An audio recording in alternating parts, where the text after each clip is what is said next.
Am I wrong for not having my father walk me down the aisle? Am I asshole? I'm a 26-year-old woman, and my father has never been a part of my life. He left the day I was born, leaving my mother to raise me alone. I don't have any siblings, and beyond my mother, I have no family because they disowned her when she became pregnant with me at 17. My mother has been my rock throughout my entire life, and I am incredibly grateful to her. Now, onto the issue at hand. My fiancé and I have been planning our wedding for a few weeks now, discussing color schemes and venues.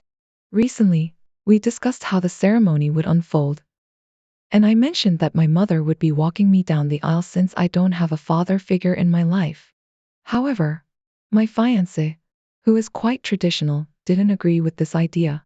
He was upset and suggested that I reconnect with my father so he could give me away, an idea I strongly dislike. I explained to him that there's no way to reconnect with someone who never attempted to be a part of my life and abandoned his responsibilities, leaving my mom to raise me alone. This led to a heated argument, and he ended up storming out and staying at his sister's house. Shortly after, I received numerous calls and messages criticizing me, telling me I needed to put aside my feelings for just one day to fulfill the traditional role of a bride. I haven't responded to any of these messages, opting instead to take some time for myself. When I tried to talk to my fiancé about it, I learned that he had reached out to my father and arranged to meet him in a few days. I was furious and began to question the entire relationship. I have no idea how he found my father, but at this moment, I'm with my mom, who believes I was wrong and that my fiancé is overreacting. In my mind, I feel justified in my decision. I've been utterly moved by the outpouring of kindness in your comments. Your support means the world to me. Reflecting on the past 8 hours since my initial post, I've had the opportunity to delve into my thoughts and seek counsel from the incredible community here, along with a gracious individual who reached out to me privately. With your unwavering support, I've reached a pivotal decision.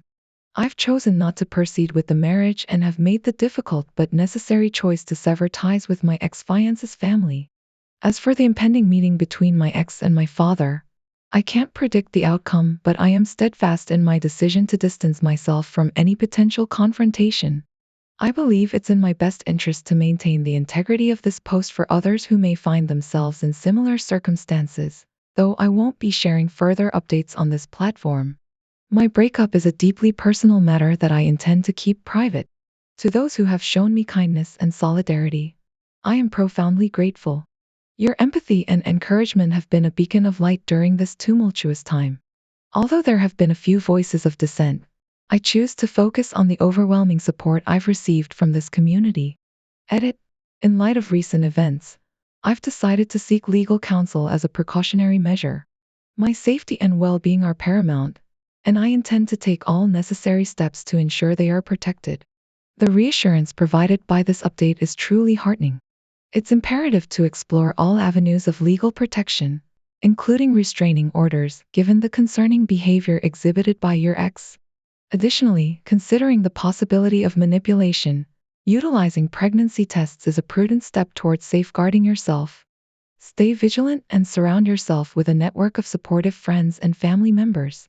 Let the legal professionals handle the complexities of your situation, and above all else, prioritize your safety. I find myself still grappling with the question of whether I am somehow at fault for deviating from traditional expectations. Before delving into the latest developments, let's take a moment to dissect some of the top comments that surfaced before I encountered the updates. Frankly, some of these comments left me feeling a bit queasy. The consensus among many seems to be quite clear-cut. If I were to proceed with marrying this gentleman and his less than endearing family, I'd be venturing into potentially treacherous waters. Run, don't walk, they say. It's as though they're painting a picture of a situation so dire, so toxic, that it's imperative for me to extricate myself without delay. And it's disheartening, to say the least. The notion of my mother walking me down the aisle, in contrast, resonates with a certain elegance and poignancy. After all, she has been my unwavering source of strength and support throughout my life. Her presence in this pivotal moment would not only be fitting but profoundly meaningful. The lack of respect and genuine consideration from my fiancé and his kin is glaring. It's a stark reminder that perhaps the foundation upon which our relationship rests isn't as sturdy as I had hoped. The term groomzilla comes to mind, reflecting his seemingly overbearing demeanor and his unilateral decision to reach out to my estranged father against my explicit wishes. Well, that's nothing short of a glaring red flag. As I absorb these comments, I'm compelled to ponder whether I am truly prepared to embark on a lifelong journey with this man and all that comes with him. Would I want my own daughter subjected to such treatment? The resounding answer is a resolute no. It's a sobering realization, prompting me to reassess my priorities and chart a course that aligns more closely with my well-being and sense of self-worth. Yesterday brought a startling revelation. My fiancé had taken the liberty of reaching out to my father, proposing a rendezvous in the coming days. The thought of them sitting down for brunch to discuss a wedding now indefinitely postponed is a tableau that's equal parts intriguing and disconcerting. It's a scenario that hints at my ex's potential dismissal of the gravity of our breakup, perhaps even hinting at preemptive measures like seeking out a sperm donor, as if to prepare for a time when I may reconsider. The situation at hand is undoubtedly messy, yet amidst the chaos, Opie emerges as a paragon of strength, resolutely navigating through the storm and standing her ground. However, the lack of understanding from Opie's father, whose motives remain inscrutable, is a perplexing facet of this saga. Nevertheless, there's solace in knowing that Opie's mother stands firmly in her corner. Moving forward, Opie must exercise caution. Her ex has already exhibited tendencies towards control, adamantly believing he knows what's best for her. It's improbable that he'll acquiesce to the end of their relationship without a fight, potentially resorting to coercive tactics in a bid to resurrect their union against her wishes. The prospect of a restraining order looms ominously, though it may serve as a necessary shield against his persistence. Shifting gears, there's a secondary narrative to consider. Am I being unreasonable for urging my brother to either arrive punctually or not at all? Furthermore, an update on the initial post. My husband and I recently exchanged vows, a joyous occasion indeed. After meticulously orchestrating every detail for 2 years, our wedding day unfolded seamlessly, save for my brother's habitual tardiness. Our relationship has always been strained, compounded by the fact that he's not biologically related to me due to my adoption. His chronic lateness has marred several pivotal moments in my life, despite our attempts to mitigate it by fabricating event start times. Regrettably, his tardiness persisted, causing him to miss significant milestones such as my high school and college graduations. When I was in the midst of sending out wedding invitations, I decided to include a special note in one of them, particularly for my estranged father. The note read, "I know Mom, Dad, and I would love for you to attend, but if you're going to be late, don't bother showing up. Your girlfriend and her daughter are welcome to attend with or without you." It was a straightforward message, one that I felt was necessary given his past behavior. To my surprise, this note prompted him to reach out to me for the first time in years. However, the nature of his communication was far from pleasant. He lashed out at me, hurling insults and accusations over the phone regarding the contents of the note. Despite his tirade, I remained resolute in my stance. I reiterated that while I still desired his presence at the wedding, any disruptions during the ceremony would not be tolerated. His reaction didn't stop there. He proceeded to call my parents, venting his frustration and anger at them as well. Fortunately, my parents stood firmly by my side, acknowledging that it was my wedding and respecting my decisions regarding the event. When the wedding day arrived, I hoped that perhaps his presence would signify a step towards reconciliation. However, his actions upon entering the venue shattered any such illusions. As I made my way down the aisle, he walked past me without so much as a glance, proceeding to his seat as though I were nothing more than a mere bystander. In that moment, I felt a whirlwind of emotions: shock, embarrassment, and an underlying sense of betrayal. Thankfully, I wasn't alone in my sentiments. Both my father and my biological father, with whom I had forged a strong bond over the years, recognized the inappropriateness of his behavior. They took it upon themselves to address the situation with my brother, who remained indifferent to the entire ordeal. Reflecting on these events, I can't help but wonder if I made the right decision. The voices of support from friends and family reassure me that I'm not in the wrong. Yet, there's a lingering sense of sadness and disappointment in realizing that some familial ties are inherently flawed. Despite my efforts to salvage our relationship, it seems that certain individuals are simply unwilling to change.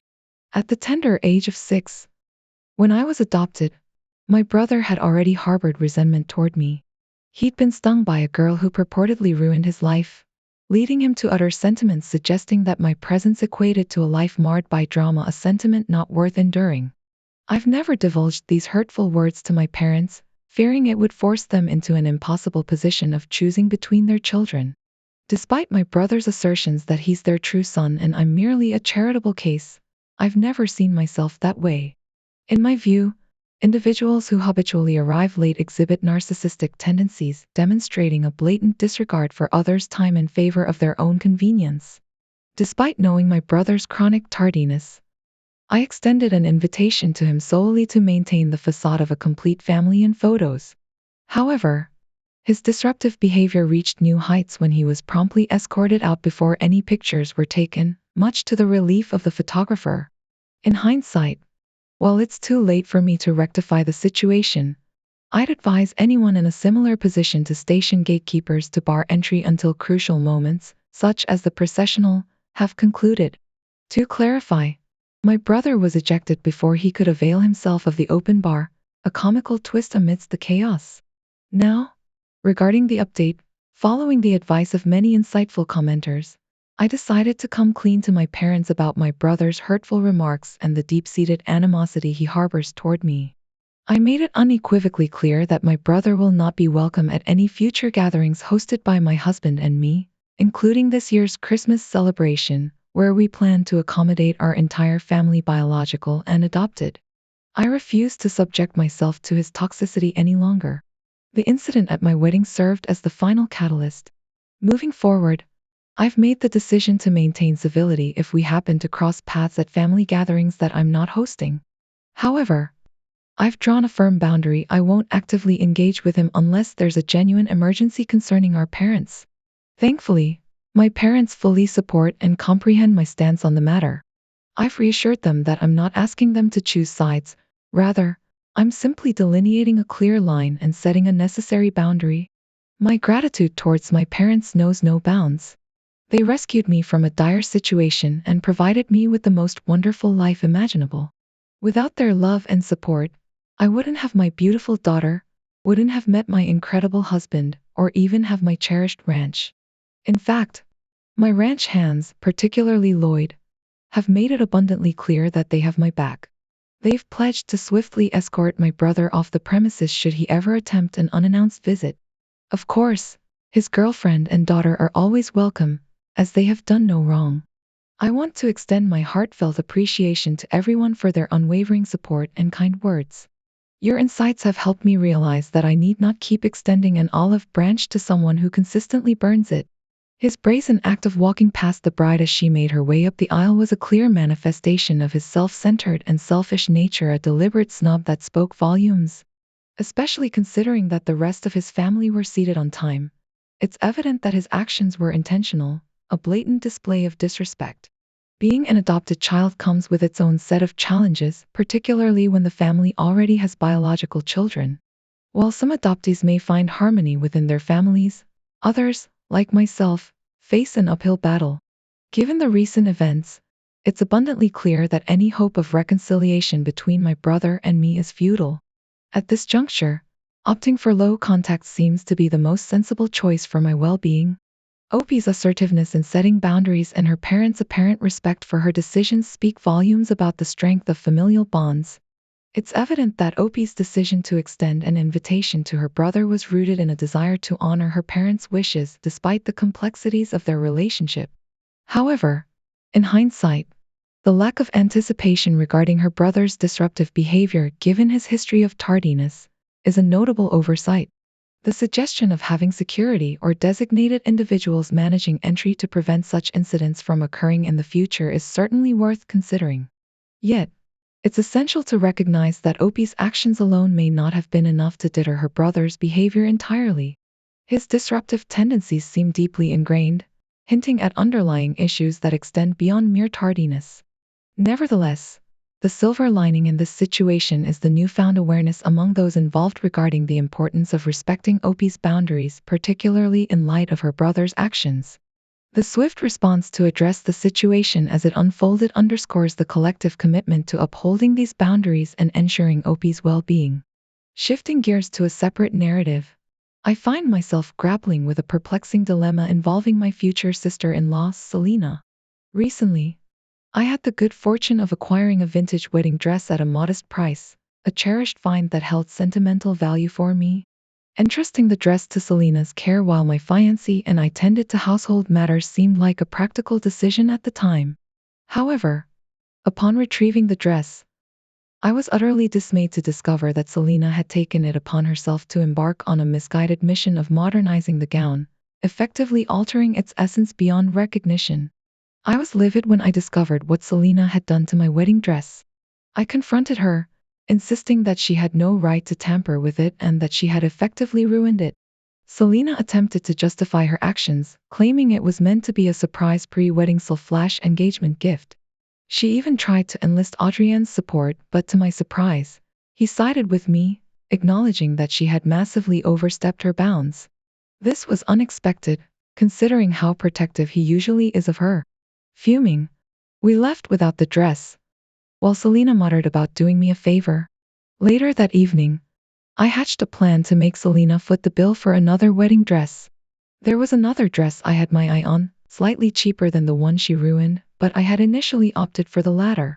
After discussing it with my fiancé, we both agreed that Selena should cover the cost of the replacement dress since she was responsible for ruining the first one. I promptly sent her the link to the dress and requested payment. Selena's response was far from satisfactory. She flatly refused to cover the cost of the replacement dress, suggesting that I should either wear the damaged one or pay for the replacement myself. We argued back and forth via text until she abruptly stopped responding, leaving me on read. To my surprise, I woke up to a voicemail from my future mother-in-law defending Selena's actions and insisting that she shouldn't be held accountable for the replacement dress. She even went as far as to praise Selena's alterations as a thoughtful gesture. I discussed this with Adrienne, who advised me to stick to my plan of making Selena pay. However, with my future mother-in-law now involved, I find myself reconsidering my approach. The comments I received overwhelmingly support my stance, condemning Selena's audacity to alter my dress without consent and urging her to take responsibility for her actions. Some even suggest pursuing legal action, while others propose excluding Selena from the wedding altogether. It's clear that this situation has brought to light some tensions within my new family, and it's up to me to assert myself and ensure that I'm not taken advantage of.